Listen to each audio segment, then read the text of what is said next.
não sabe se ele te mantém vivo. E como ele não sabe, ele vai falar pra você o quê? Não vai. Não faça. Então, o medo é só uma informação. Última parte. Cérebros são capazes de criar conceitos abstratos, ou seja, que não existem na realidade, e tornar eles fatos reais. Principalmente quando o coletivo concorda com essa abstração. Então, vou dar um exemplo aqui. Não quero nenhum comentário de hater, tá? É só um exemplo. Fronteiras. Fronteiras. Nós, seres humanos, nós, com o nosso cérebro, um dia, por uma questão de estruturas hierárquicas, decidimos fazer fronteiras. Então, a gente convenhou todo mundo, concordou como seres humanos que daqui pra cá é Estados Unidos, daqui pra cá é México. A gente concordou. Concorda comigo que se você perguntar para um cervo ou para uma árvore que tá nos Estados Unidos, ela não sabe a diferença? Ótimo, né? Então, a gente concordou. É um conceito abstrato. Aí a gente, para tangibilizar esse conceito abstrato, a gente criou um caderninho chamado passaporte, que a gente precisa para entrar de uma fronteira na outra. E tem países que não permitem que você entre se você não tiver um visto. Ou seja, é uma maluquice empilhada, né? A gente vai empilhando maluquices. E aí, não satisfeitos com isso, nós seres humanos decidimos que quem nasce mais pra direita não presta e quem nasce mais pra esquerda presta muito. Vocês entendem? Um conceito abstrato é capaz de nos mobilizar ao ponto do ódio, do medo. Muito bem, vamos soltar isso porque foi só uma explicação para poder chegar no ponto que eu tô querendo falar. Então, o que a gente está fazendo? A gente está usando as nossas criaturas para definir as criações, os criadores. Então a gente pega a nossa criatura que a gente criou e a gente usa ela pra nos atrapalhar. Ai, cérebros humanos são muito engraçados nesse sentido, né? Da gente ter essa capacidade. É uma capacidade incrível que nos permitiu viver em sociedade, porque as regras, a moral, a ética, vêm todos dessa capacidade. A empatia humana de tangibilizar o abstrato de maneira coletiva. Mas também a gente se faz muito mal. E aí eu falo pra vocês. Criador, criaturas. O trabalho é uma criatura de nós, criadores. Certo? Então, a gente não pode buscar nas nossas criaturas a definição para os criadores. Porque uma criatura nunca vai ter vocabulário suficiente para explicar o Criador. Porque está contido, né? A criatura está contida no Criador. Como é que uma coisa que está contida no Criador vai explicar o próprio Criador? Tá, vamos ver se ficou muito difícil. Talvez tenha ficado difícil.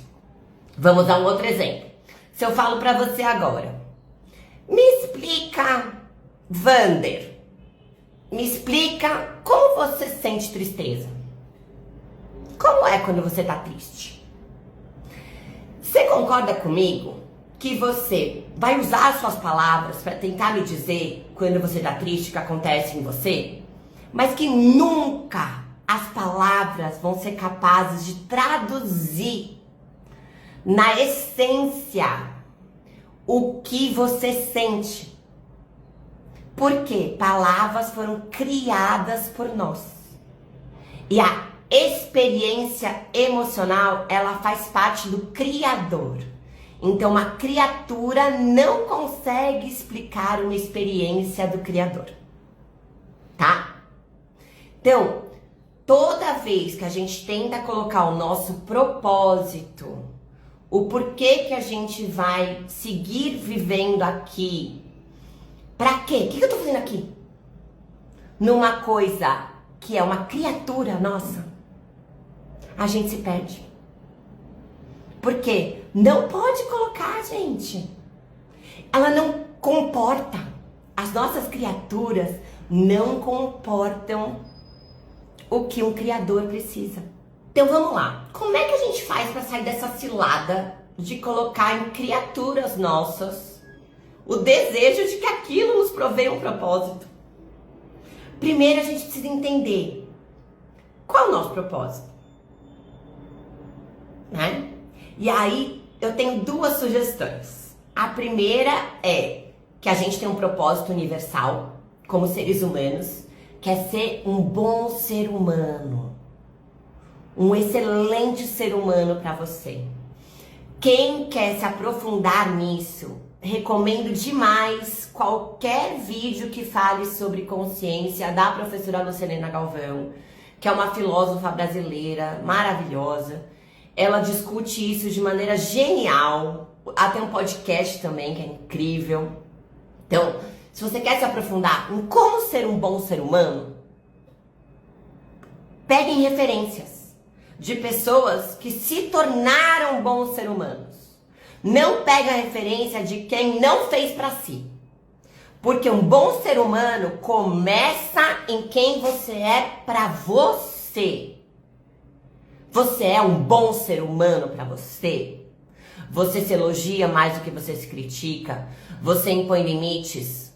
Você não quer ficar se cortando pra caber? Hoje eu fiz um post exatamente sobre isso, né? Sobre esse lugar que a gente fica se anestesiando, se alienando da gente para poder estar mais adaptado a essa sociedade doente.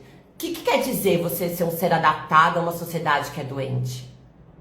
Né? Então assim, vamos pensar nisso. Então, o propósito de todo mundo é esse, gente. Ser um bom ser humano para si, para, a partir de si, se tornar um bom ser humano para outros seres humanos. Quando transborda de você esse bom ser humano. Então, esse é o nosso propósito como um todo.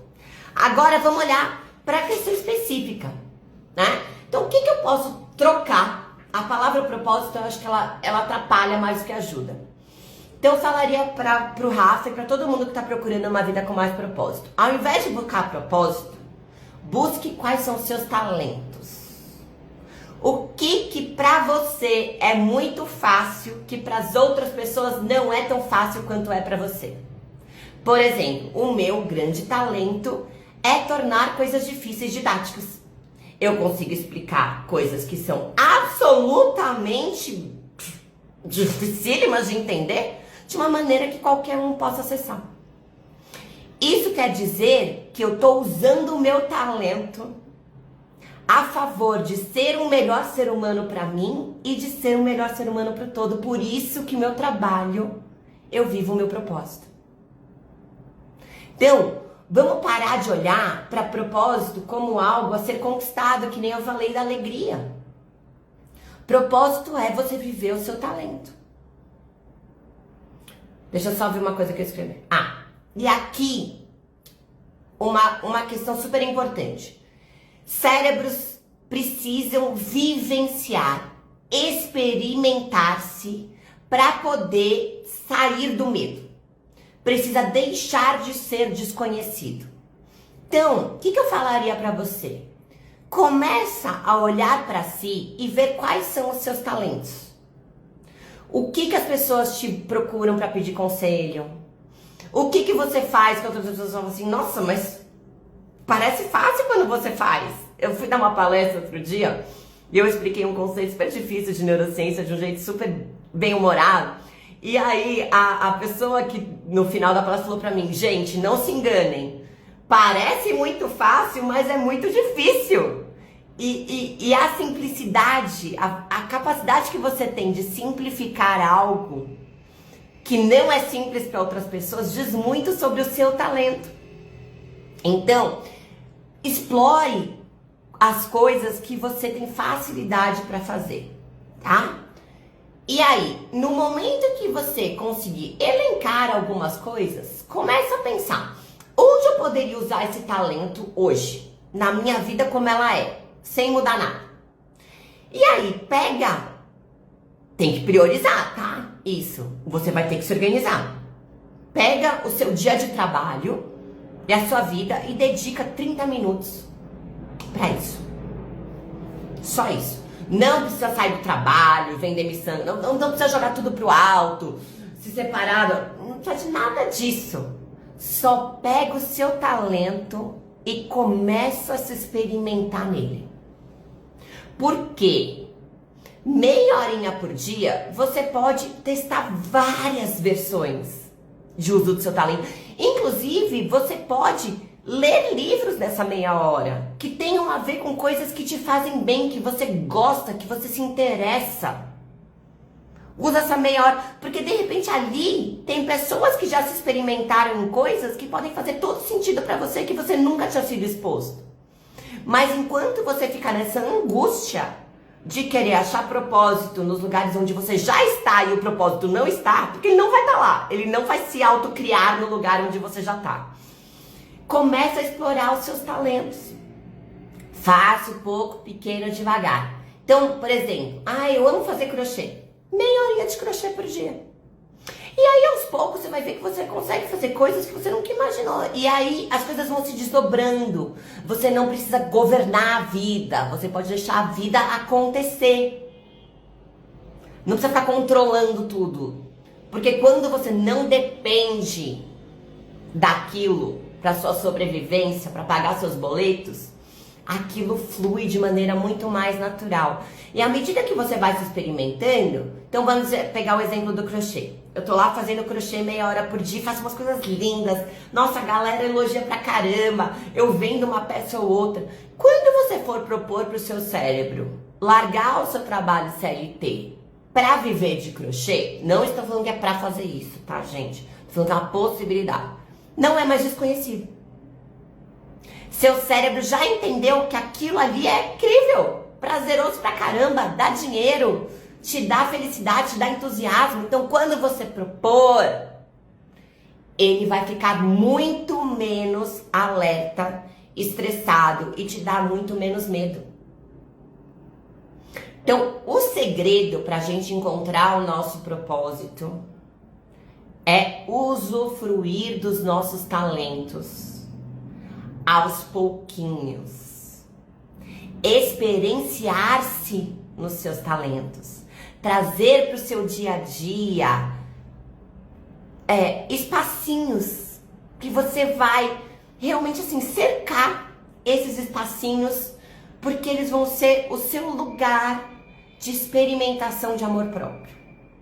Nada diz mais para você que você gosta de você do que se permitir estar no seu lugar de talento. Assim a gente vai conseguindo ser um bom ser humano pra gente. Inclusive, gente, só pra colocar isso, você pode fazer isso no seu trabalho. Então, por exemplo, tem um monte de coisa que eu odeio no meu trabalho, mas tem uma coisa que eu gosto muito do meu trabalho. Então, meia hora por dia, todos os dias, você não vai deixar o seu trabalho te engolir e você vai buscar mais daquilo que você gosta. Mesmo que você tenha que falar com alguém de outra área, que você tenha que sentar do lado de um colega, só por nada, só para você poder se experimentar no seu talento, meia horinha por dia. Olha para o seu trabalho. Fala assim, aquele setor ali, até porque isso diminui a ansiedade. Por exemplo, muitas vezes você está fantasiando. Você tá lá no financeiro e fala, o RH é tão melhor que o financeiro. Passa meia horinha por dia no RH. Vê como é que é a vida deles. Se experimenta no RH. Tenho certeza que se você for para alguém do RH e falar assim, tudo bom? Eu tenho muita curiosidade de saber como funciona o RH. Você se importaria de eu passar meia horinha por dia com você aqui? E aí você fala pro seu chefe, chefe, não tenho nenhuma intenção de ir pro RH, mas eu tenho muita curiosidade de saber como é que funciona o RH, porque pra mim é uma caixa. Você se importa se eu passar meia horinha? 2 vezes por semana? Dificilmente vão dizer não. Planeja como você vai falar, mas sem expectativa gente, sem expectativa que aquilo vai te iluminar na nova. Não, você só vai ali se experimentar. Mais leve, mais leve. Vamos deixar a vida mais leve. Bom, é isso, gente. Um excelente resto de semana pra vocês. Beijo, beijo, beijo pra todo mundo.